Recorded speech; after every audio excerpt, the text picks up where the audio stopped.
ஹே ராம, ஹே ராமா, தேவதேவம் தேவர்களுக்கு தலைவனாகவும் ஜெகத்பதி இந்த உலகத்திற்கு நாதனாகவும் ஏனம் இந்த பரமாத்மாவை ஏகாகிரக சன் ஒரே மனத்தோடு கூடியவனாக இருந்து கொண்டு பூஜையஸ்வ திருப்தி செய்துவை.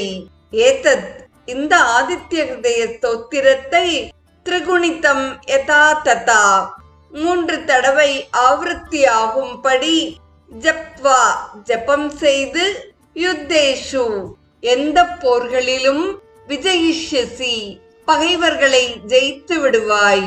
ஹே மகாபாகோ, மூலபல யுத்தத்தில் காந்தர்வாஸ்திர பிரயோகத்தினால் உன் நிகரற்ற பாகுபலத்தை வெளிப்படச் செய்த மகாவீரனே, அஸ்மின் க்ஷணே இந்த நேரத்திலேயே துவம் நீ ராவணனை வதிஷ்யசி கொல்லப் போகிறாய்.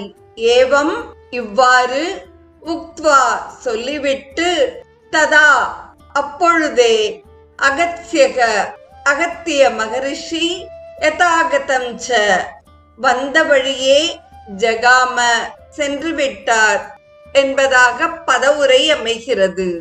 ஹே ராமா, சூரியனை இந்த ஸ்தோத்திரத்தினால்